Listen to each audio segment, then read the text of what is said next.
She's a feral marauder, and I'm her stolen prize. On Dust Dagger Moon, where twin suns burn the sand red and warship husks pierce the dunes, I thought I'd outrun my past.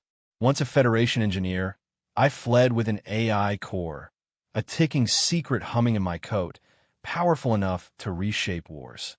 Then she struck, Cora, a Beastwoman outlaw, red fur blazing, scars cutting across her nose like a battle map. She didn't just raid my caravan.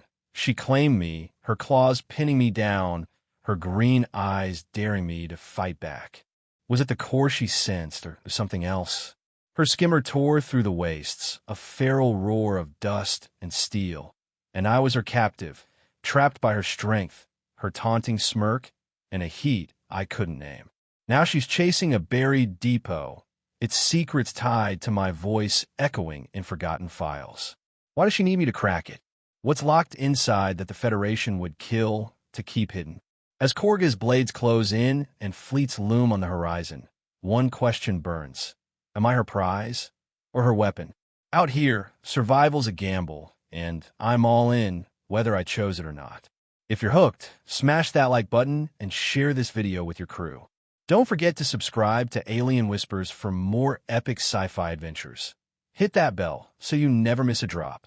The Dust Dagger Moon hung low in a sky bruised with heat, its cracked surface sprawling beneath twin suns that scorched the land into a mosaic of red sand and shattered stone.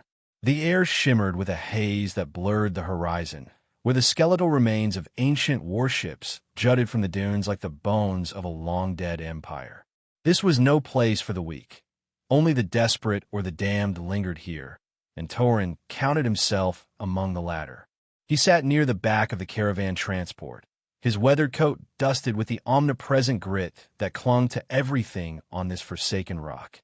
His hat was pulled low, shadowing sharp gray eyes that flickered toward the window slits, catching glints of the unforgiving light outside. The hum of the engines vibrated through the metal bench, a low drone that dulled the senses of the other passengers. Merchants, drifters, and a few wide-eyed fools chasing rumors of riches beyond the wastes. Torrin didn't speak to them. He never did. Once, he'd been someone else, a Federation engineer, brilliant and driven, tasked with designing tools to win wars that never ended. But that life crumbled when he refused to sign off on a project. Project Eden, they'd called it, a twisted experiment to meld human minds with beastly forms, all powered by an AI core he'd helped create.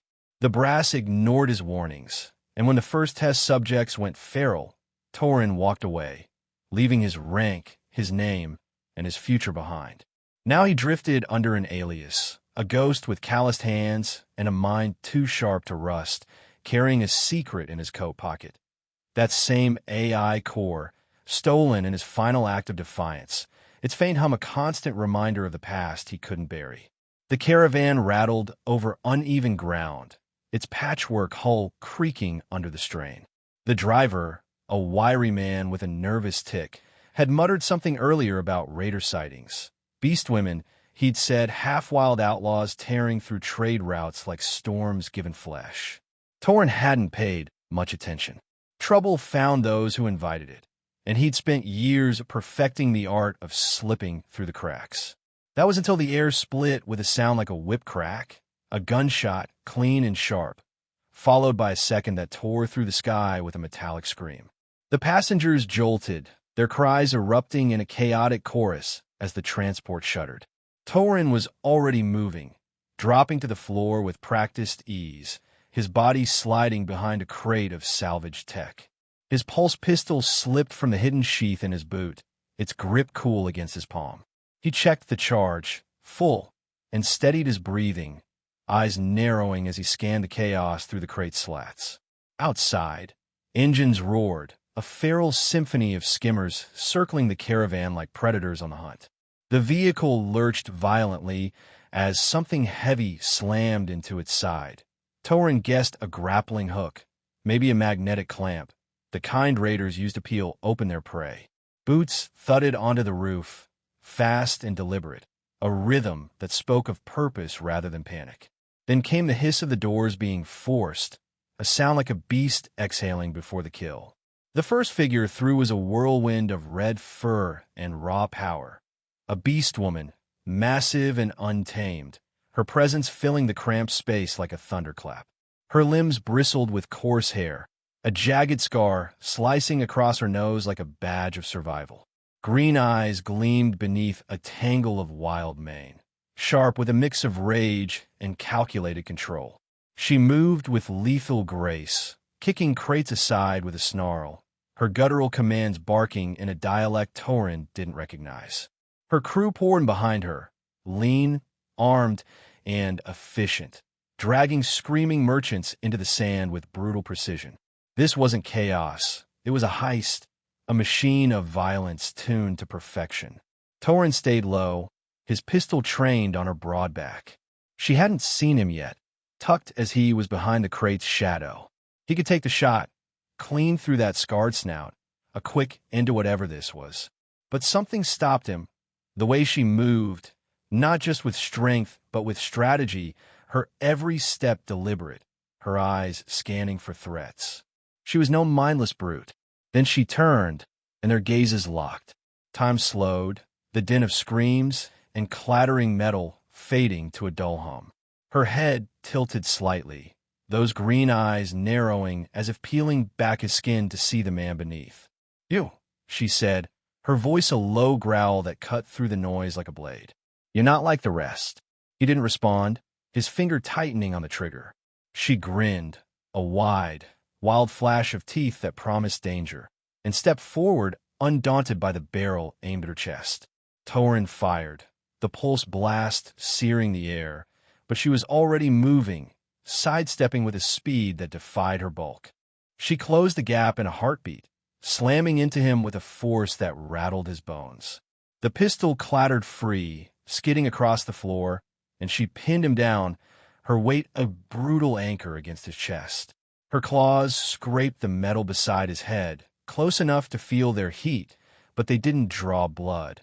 Not yet. Up close, she was a storm made flesh. Her fur carried the scent of scorched steel and desert wind, her breath hot and ragged against his face.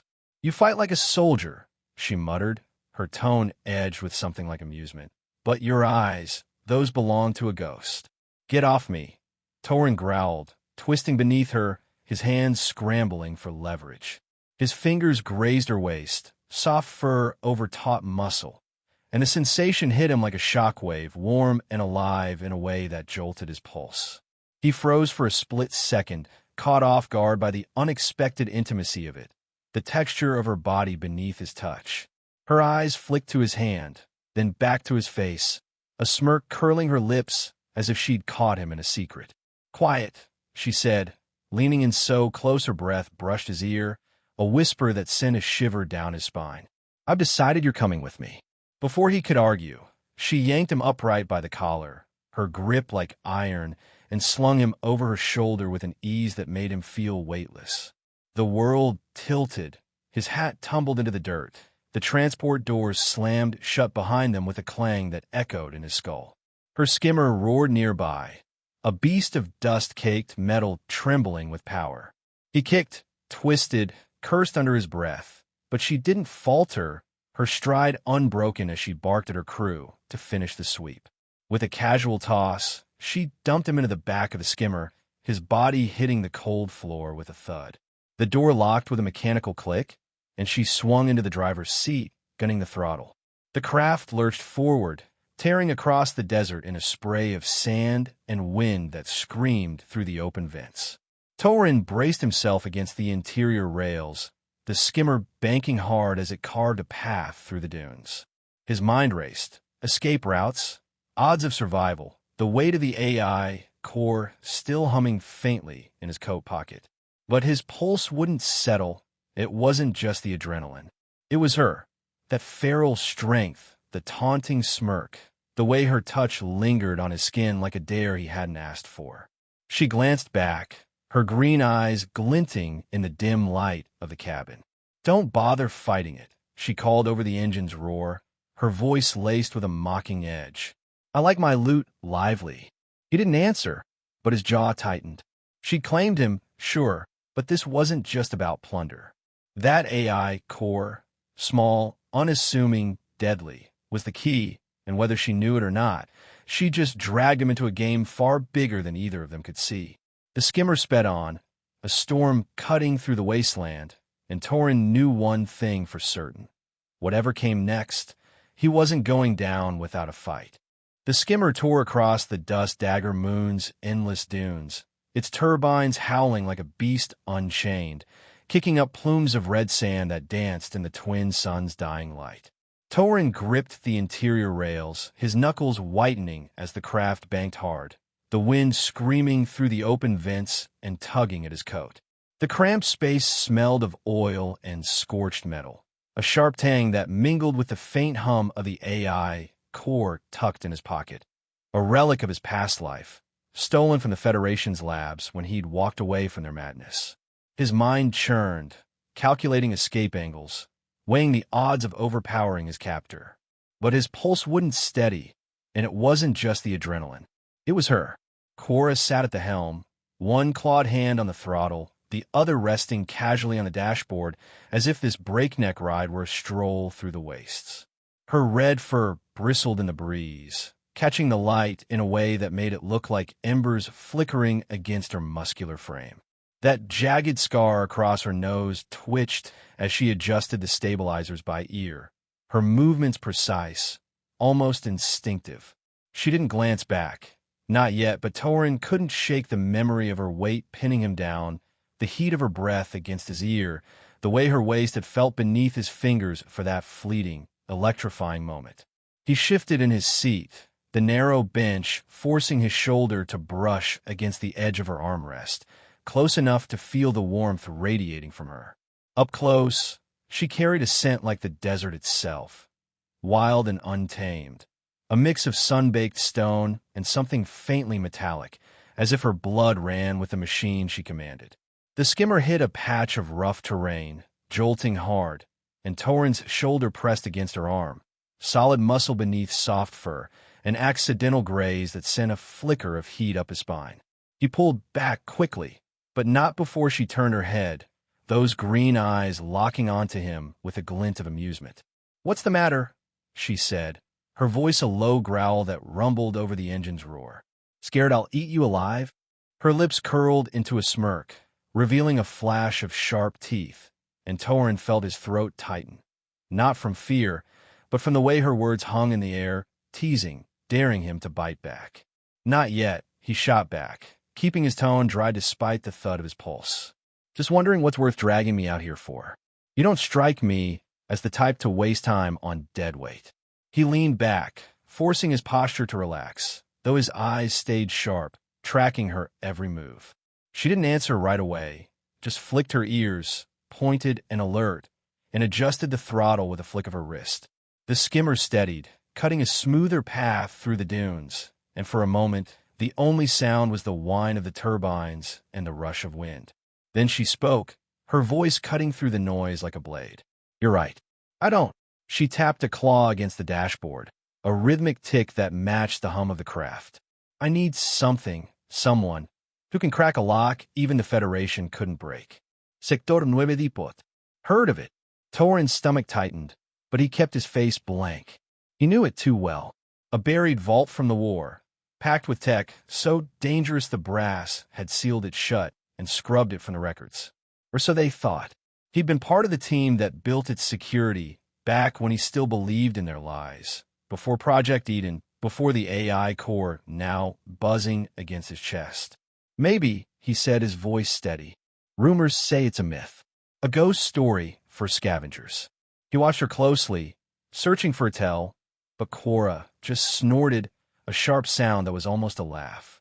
"It's real," she said, her tone flat with certainty. "About a map, half-fried, locked tight with encryption I can't touch. But you..."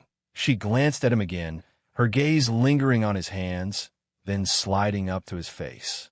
"You've got the look of someone who's broken harder things than that."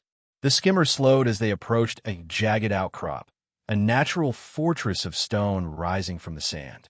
She killed the engine, letting the craft coast into the shadow of a cave mouth, its entrance hidden by overhanging rock. The silence was sudden, heavy, broken only by the faint creak of cooling metal. Torrin shifted, his knee brushing the edge of her seat, close enough to feel the heat of her leg through the thin fabric of his pants. He ignored the jolt it sent through him, focusing instead on her words. "And what's in it for me?" he asked, folding his arms. "You've got me pinned as your loot, but I don't work for free." Cora swung out of the driver's seat, her movements fluid as she stepped into the back, towering over him in the tight space. She leaned down, bracing one hand on the rail above his head, her fur brushing his shoulder as she closed the distance. The air thickened, charged with her presence, and Torrin caught that scent again, wild, intoxicating, pulling at something he didn't want to name. "You help me crack the depot," she said, her voice low, "and you get half the take. Weapons, tech, whatever's down there. Plus, you walk away alive. That's more than most get from me." He met her gaze, unflinching, though his pulse hammered in his ears. "And if I say no?" he asked, testing her. Her smirk widened, a dangerous edge to it. "Then I leave you out here with the sand vipers." "But you won't." She straightened, stepping back, but not before her tail flicked against his arm.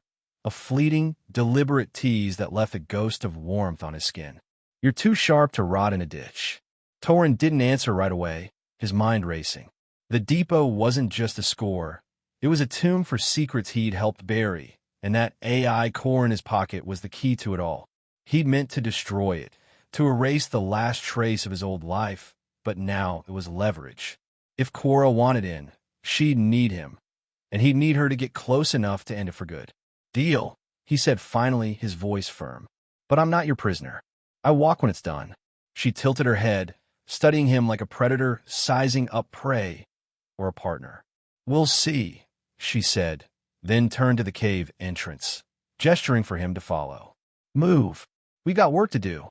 The skimmer's hatch hissed open, revealing a makeshift hideout carved into the rock, scattered crates, a flickering power unit, the bones of a life built on raids and survival. Torrin stepped out, the AI core a quiet weight against his chest, and followed her into the shadows. He didn't trust her, not yet, but there was something in her certainty, her raw energy, that pulled at him. She wasn't just an outlaw. She was a force, and he just signed up to ride the storm. The cave swallowed them whole, and as the suns dipped below the horizon, Torrin couldn't shake the feeling that this deal was about to change everything. The cave hideout hummed with the faint pulse of Cora's jury-rigged power unit, its flickering light casting jagged shadows across the stone walls. Torrin sat cross-legged on the dusty floor, the AI core from his coat now resting in his lap, its surface cool against his fingers despite the heat it radiated within. He'd rigged a portable interface from scraps in his pack, wires patched together with soldier's precision, a skill he hadn't shaken from his Federation days. Cora loomed nearby, arms crossed, her red fur streaked with sand from their ride. She didn't hover like a curious scavenger. She watched with the intensity of a predator, green eyes tracking his every move as if waiting for him to slip or surprise her. The air between them was thick, not just with dust, but with an unspoken tension that had simmered since the skimmer. He connected the core to the interface, rerouting power from the skimmer's auxiliary port to avoid frying the cave's fragile grid.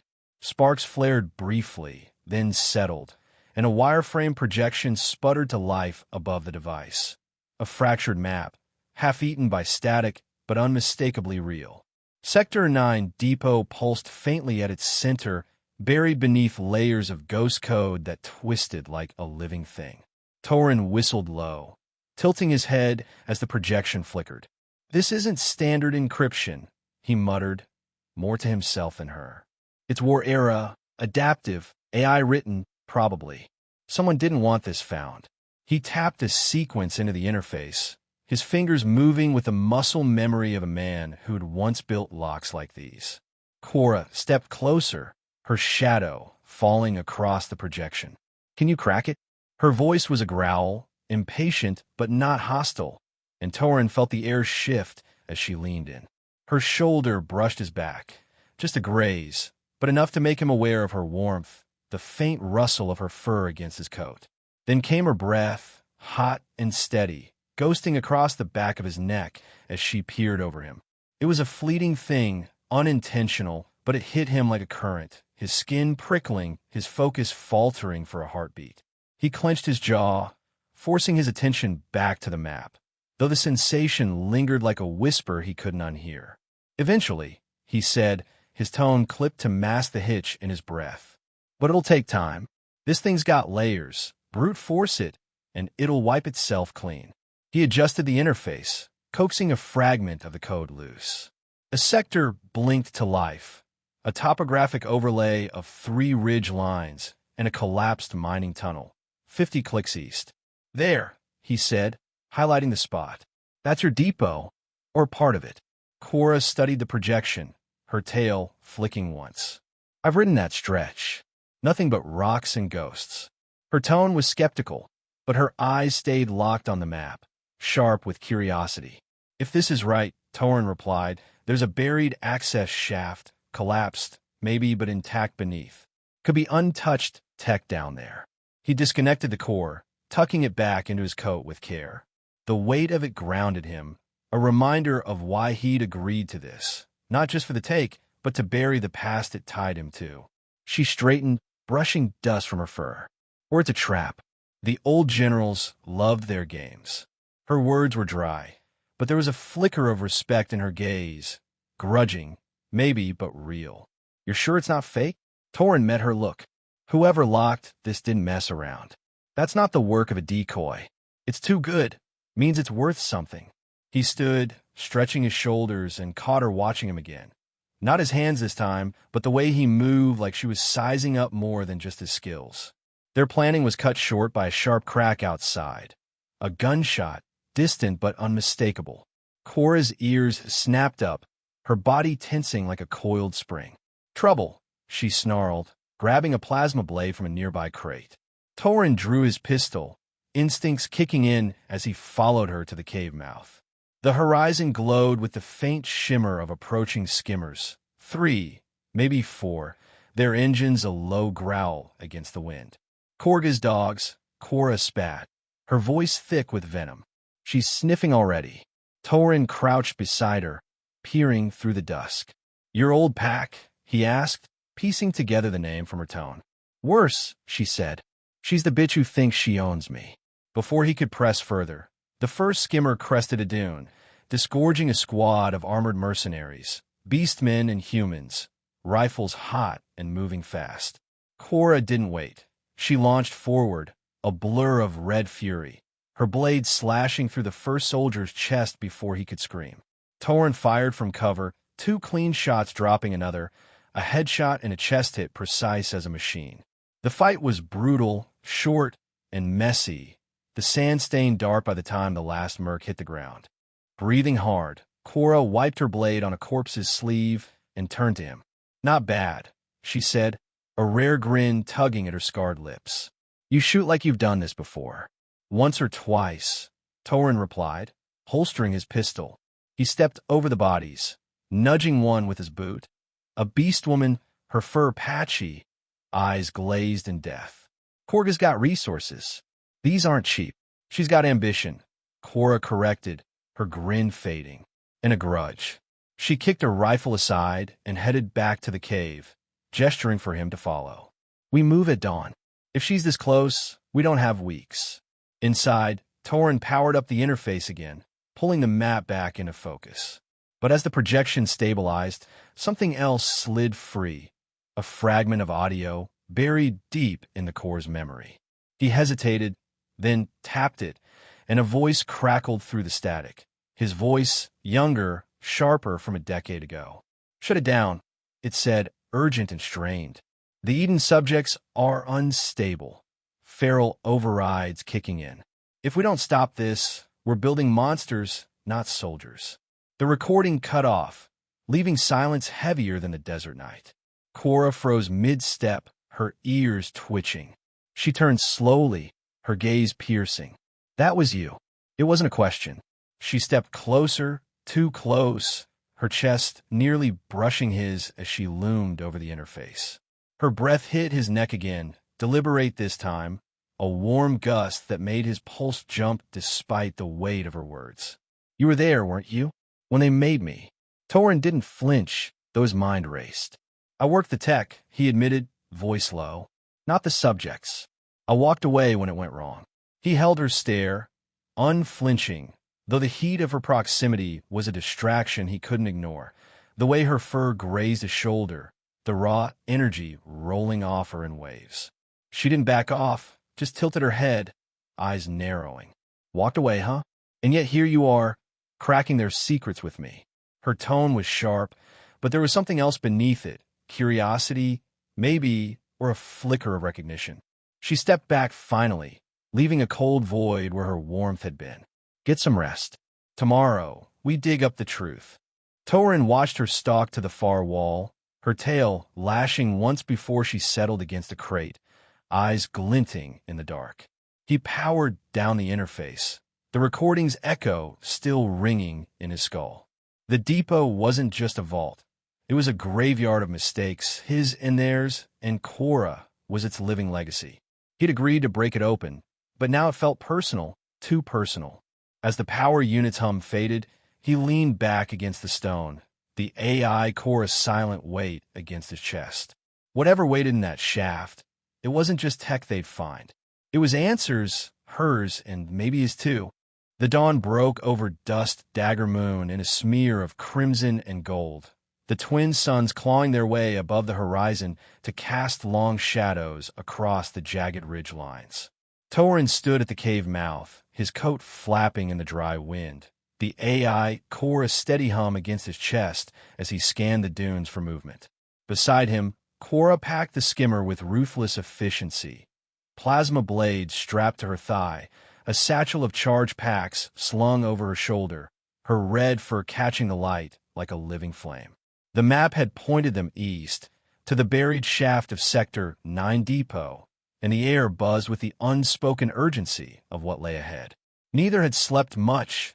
The weight of the audio fragment, Torrin's voice from a decade past, still hung between them like a specter, but they hadn't spoken of it. Not yet. "Ready," Cora's growl broke the silence, her green eyes flicking to him as she slammed the skimmer's hatch shut. Torrin nodded, holstering his pistol, and climbed into the passenger seat. The craft roared to life under her hands, tearing across the sands with a ferocity that matched its driver. The ride was silent, save for the engine's howl and the occasional crunch of shale beneath the turbines. Torrin kept his gaze on the horizon, but his mind churned. Project Eden, the depot, the core. He'd built the tech that made her, or something like her, and now he was racing toward its source with the living proof at his side. The irony wasn't lost on him. They reached the site by midday, a collapsed mining tunnel half swallowed by time, its entrance a dark maw framed by rusted girders and broken stone. Cora killed the engine, and they stepped out, the heat pressing down like a physical weight. Torrin knelt beside a slab of fallen metal, brushing sand aside to reveal an access panel. Ancient, corroded, but still sparking faintly with residual power. "This is it," he said, pulling tools from his pack. "Old Federation tech. I can override it." Cora stood beside him, her shadow a shield against the suns, one hand resting on her blade as she scanned the ridge above. "Make it quick," she muttered. "Korga's not far behind." Her tail flicked, a restless twitch that betrayed her calm. Torrin worked fast, splicing wires and keying commands into the panel. It hissed open after a tense minute, revealing a passage thick with dust and darkness, the air stale with the scent of forgotten machines.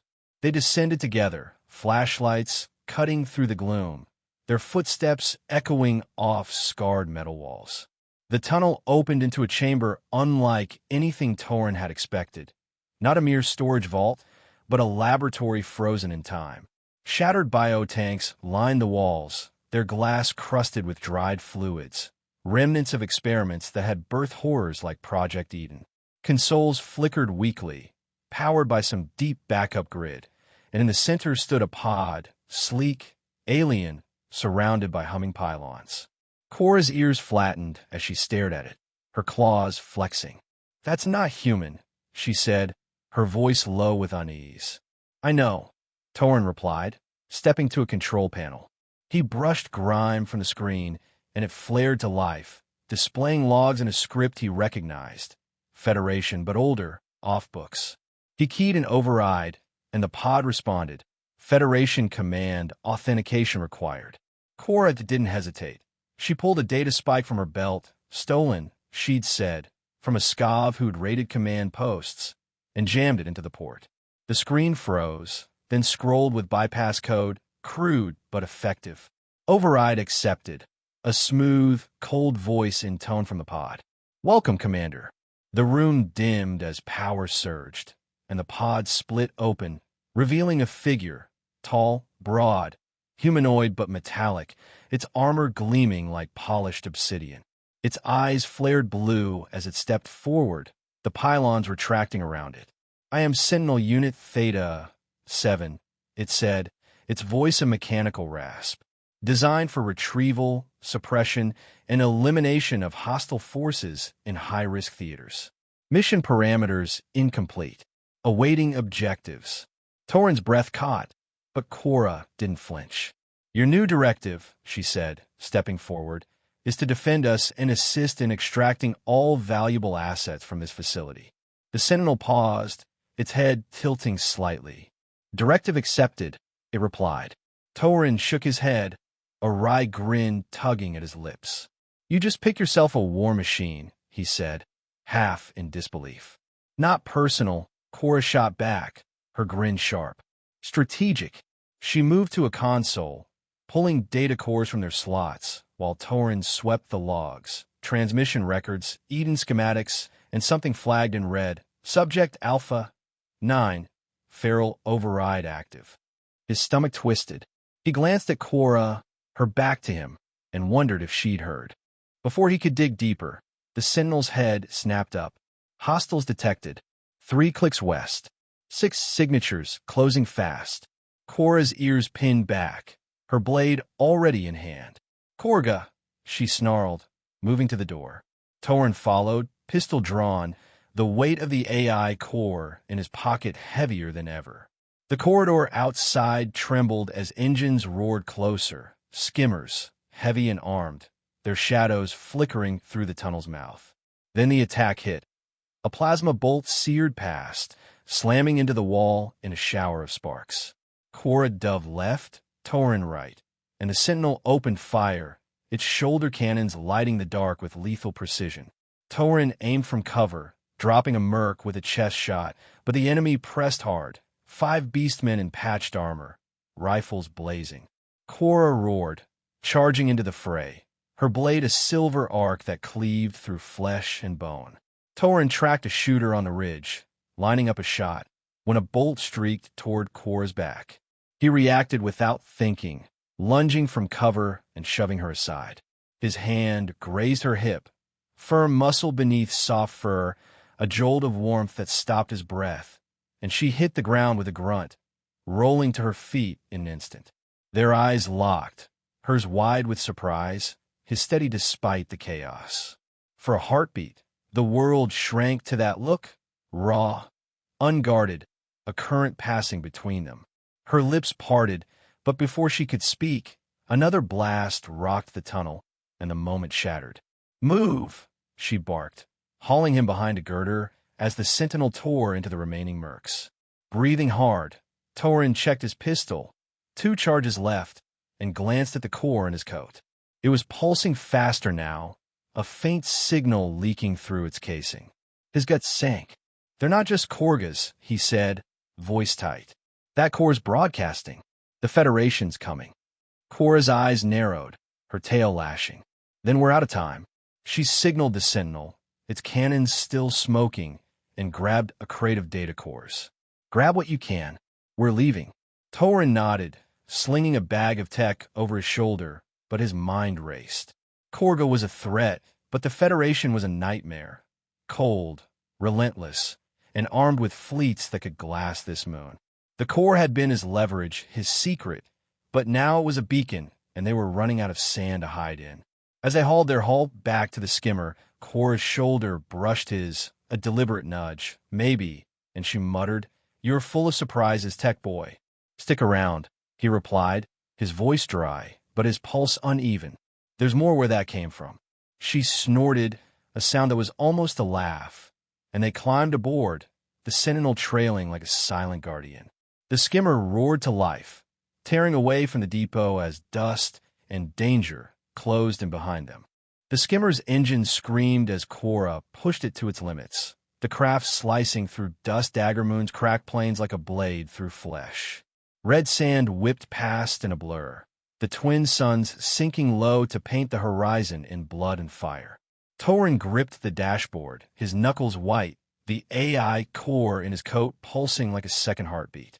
Beside him, Cora's jaw was set, her green eyes fixed ahead, red fur streaked with dust and sweat from their escape.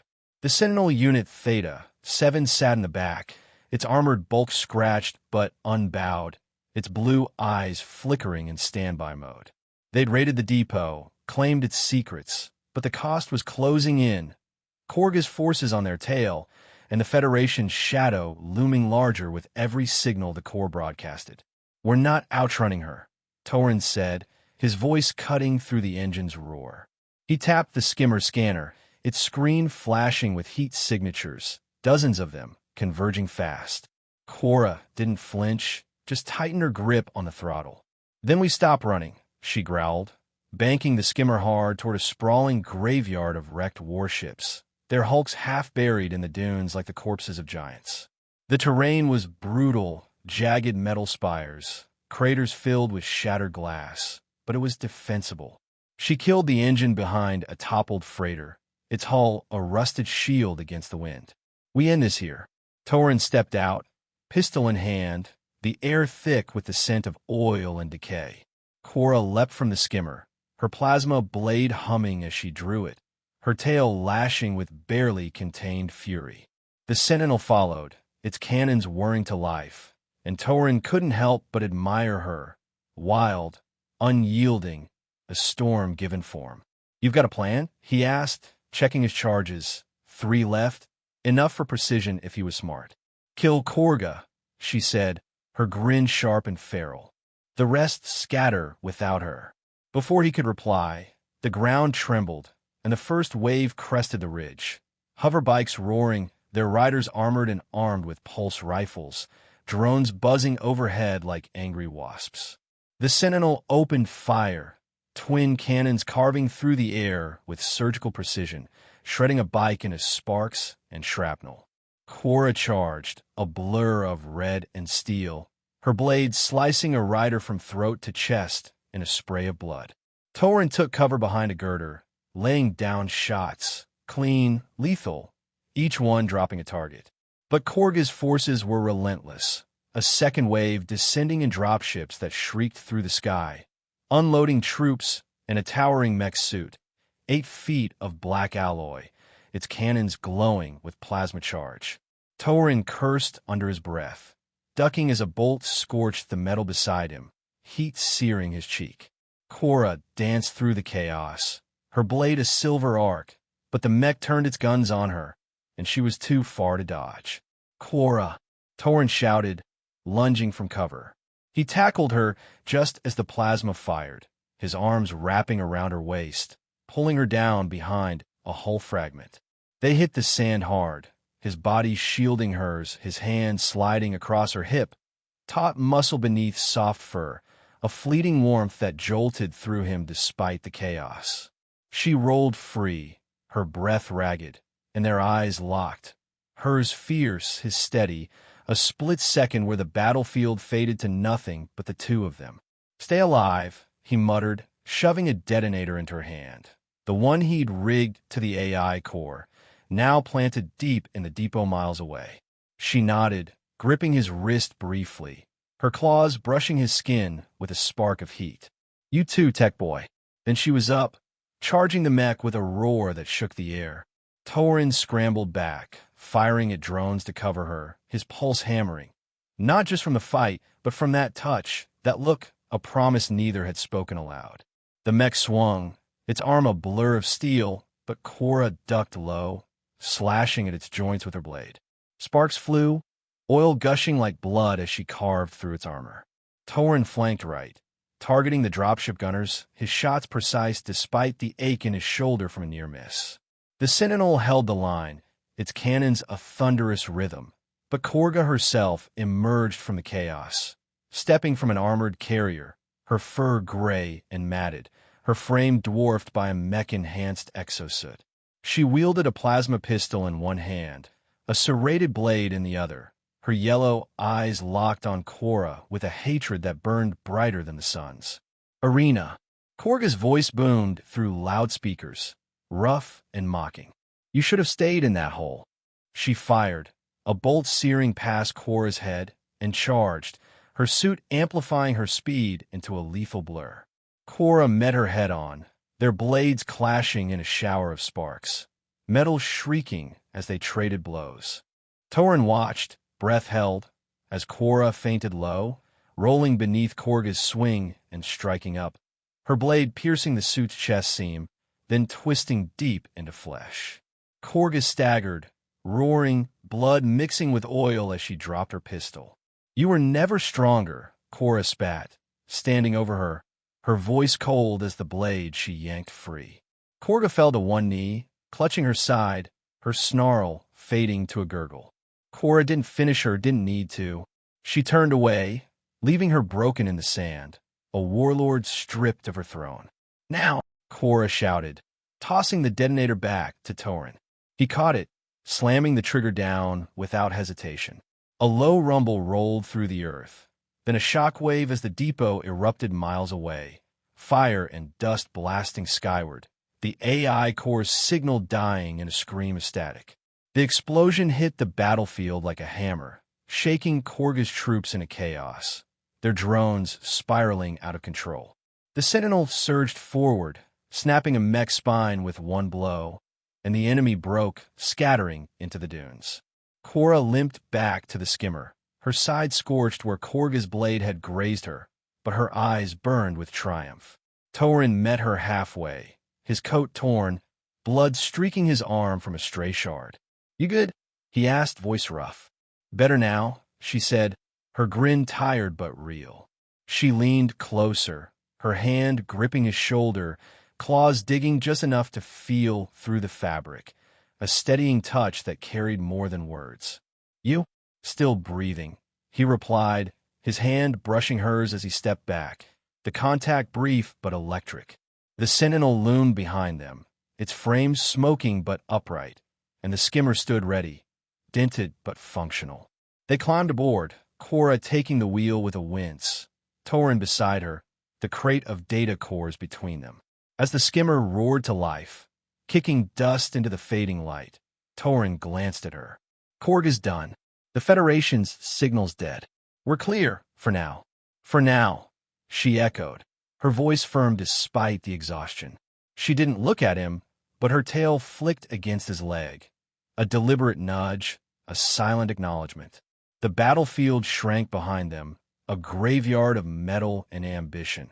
And the silence that settled wasn't tense, but heavy with something new.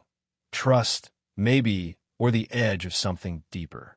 The suns dipped below the ridge, and the skimmer sped on, carrying them away from the ashes of the past and into an uncertain dawn.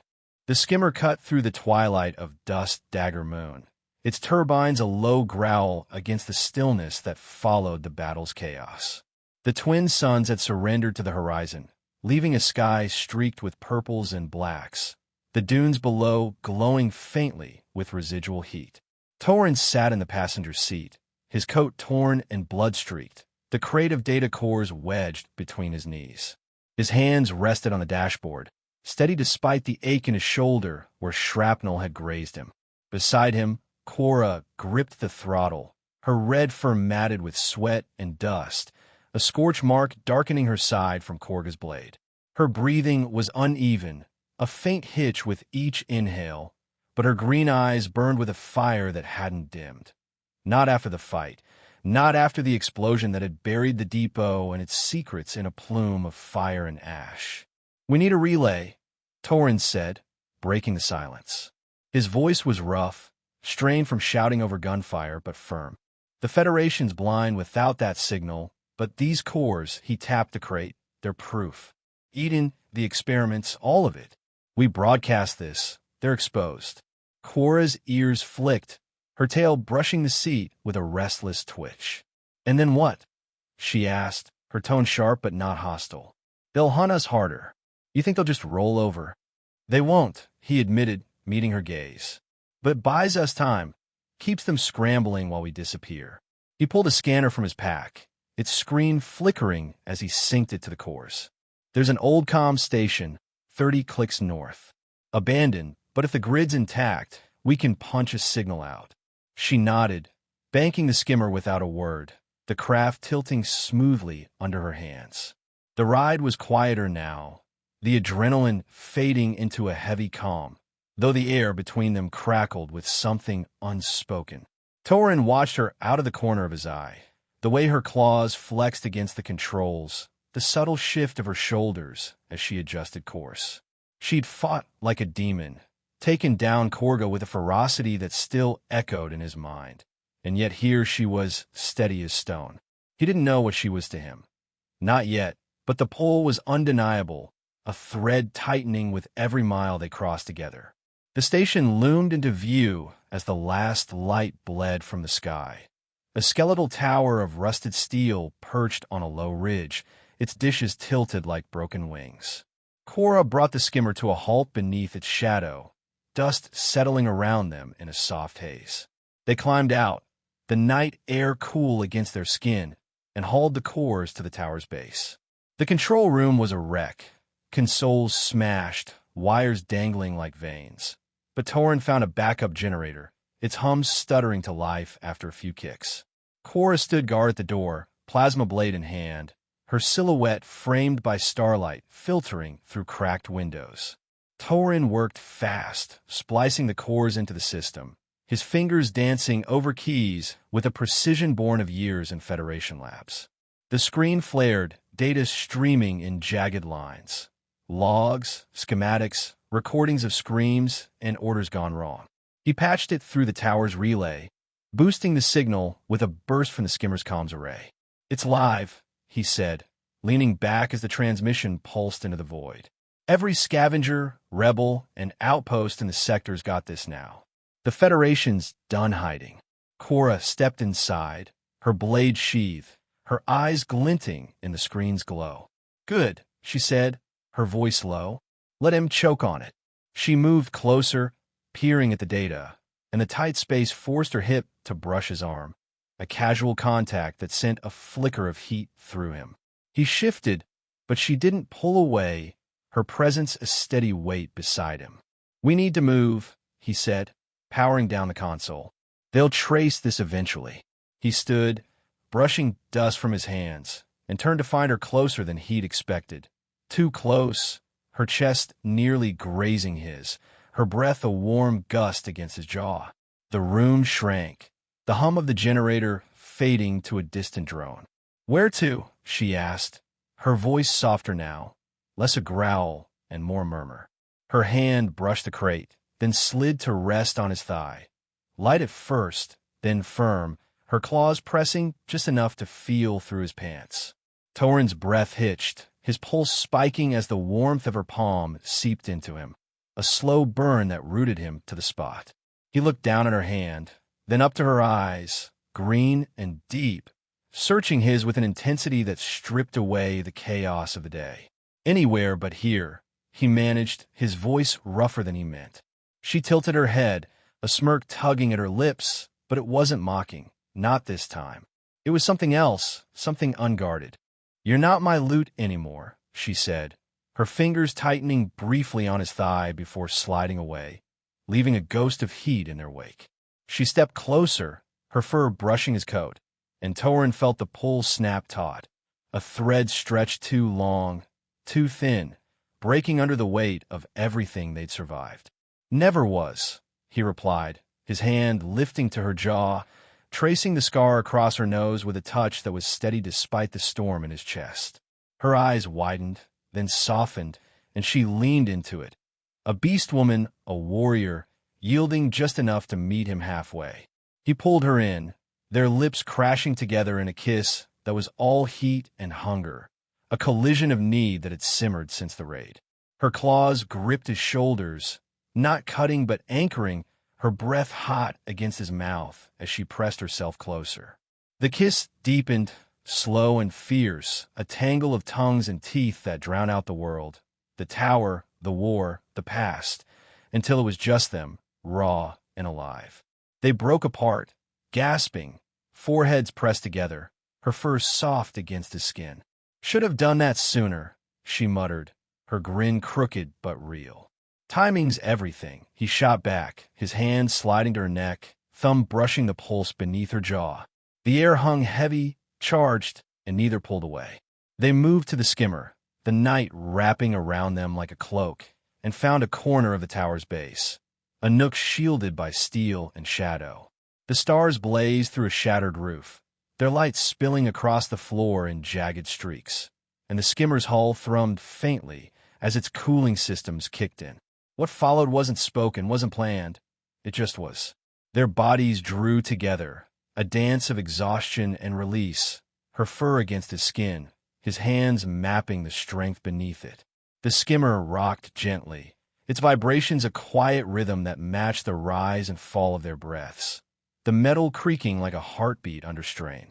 Starlight flickered over them, shadows shifting across the walls in a silent symphony, bright bursts fading to soft glows, then flaring again, a tide of light and dark that mirrored the surge within. No words passed, just the press of flesh, the rustle of fabric, the hum of the night swallowing everything else. It was fierce, tender, a claiming born of survival and something deeper, and when it ended, the silence was warm, not empty. They lay there after, side by side, the skimmer's hum fading as the stars wheeled overhead. Cora's tail draped across his leg, a lazy curl that felt like trust, and Torrin's hand rested on her arm, tracing idle patterns in her fur. "What now?" she asked, her voice a murmur against his shoulder. "We run," he said simply, his eyes on the sky. "Far as we can. Build something new." She didn't reply, just shifted closer, her warmth a steady anchor.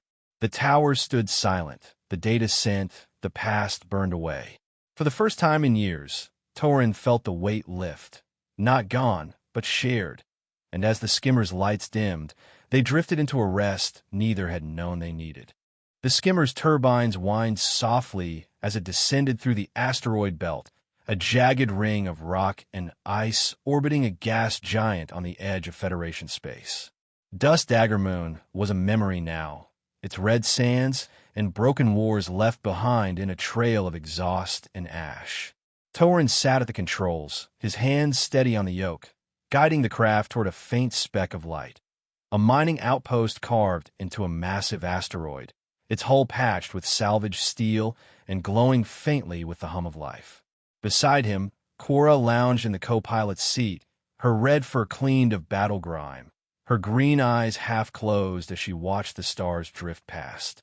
The crate of data cores was gone, its contents broadcast to every fringe system willing to listen, a spark that had ignited whispers of rebellion against the Federation's lies.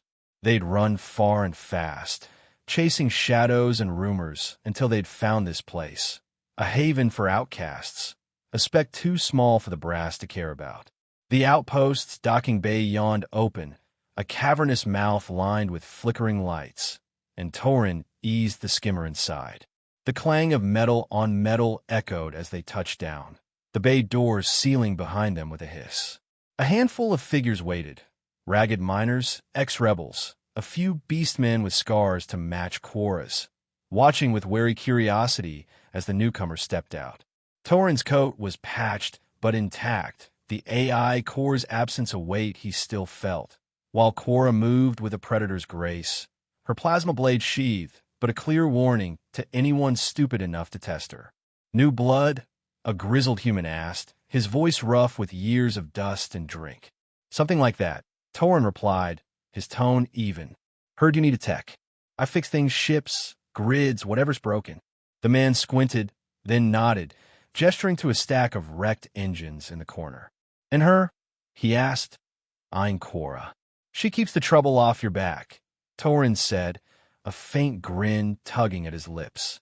Cora snorted, her tail flicking once, but she didn't argue.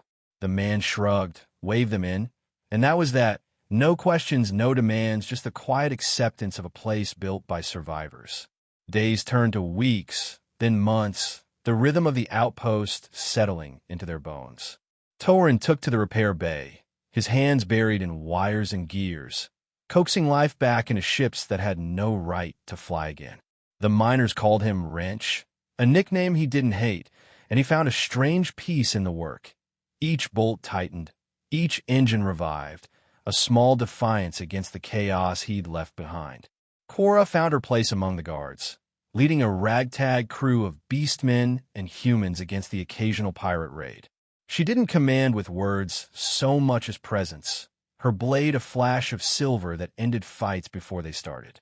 They respected her, feared her, and in time, trusted her, a leader born from the ashes of Dust Dagger Moon. The outpost wasn't much. Cramped tunnels, stale air, a cantina that served swill barely fit to drink. But it was theirs. They carved out a corner in the upper levels, a small quarters with a bunk, a table, and a viewport cracked, but holding, offering a glimpse of the gas giant's swirling storms. It was simple, unglamorous, but it was a life, and that was more than either had dared hope for in the shadow of the Federation's reach. One evening, after a long shift, him wrestling a freighter's thruster, her chasing off a scavenger drone. They climbed to the outpost's observation spire, a rusted tower perched above the asteroid surface. The stars blazed through the void, sharp and cold, a meteor shower streaking across the gas giant's red bands like sparks from a forge. Torrin leaned against the railing, his coat open, the cool metal a-bomb against his tired hands. Cora stood beside him, her fur catching the faint glow, her tail swaying lazily in the stillness. "Never thought I'd see this," she said, her voice low, almost a whisper. She tilted her head toward the sky, her green eyes reflecting the streaks of light. "Not after the labs, the raids, all of it." Torrin glanced at her. The scar across her nose softened in the dimness. "Me neither," he admitted. "Thought I'd die out there, alone with that damn core." He paused, then added, "Glad I didn't." She turned to him, a grin tugging at her lips, not sharp or feral this time, but warm, real. "You're tougher than you look, Wrench." She stepped closer, her shoulder brushing his, and then she leaned in, resting her head against his. Her fur grazed his cheek, soft and warm, a quiet intimacy that settled over him like a blanket. He didn't pull away, just let it be, his hand finding hers where it rested on the rail. Her claws curled gently around his fingers, a touch that spoke of strength and trust. And for a moment, they stood there, two figures against the vastness, the hum of the outpost below, a distant lullaby. "I never said thank you," she murmured, her breath a soft gust against his ear. "For the depot, for sticking around." "You didn't have to," he replied, his voice steady but soft. "Wasn't just your fight." He squeezed her hand, feeling the calluses beneath her fur, the scars of a life that mirrored his own in ways he hadn't expected. "Besides, you're not bad company." She laughed, a low, rough sound that echoed in the spire, and pulled back just enough to look at him, her eyes bright with something unguarded. "Not bad? High praise from you." Her tail flicked against his leg, a playful nudge, and she settled beside him again, her warmth a constant now, not a surprise but a comfort. They stayed there as the meteor shower peaked, bright trails cutting through the dark, each one a fleeting mark against the void. The outpost wasn't freedom in the grand sense. No fleets toppled, no empires remade, but it was there as a pocket of peace carved from the wreckage. Torrin thought of the Federation, of Korga bleeding in the sand, of the AI core's final scream as it burned. Those ghosts were still out there, lurking,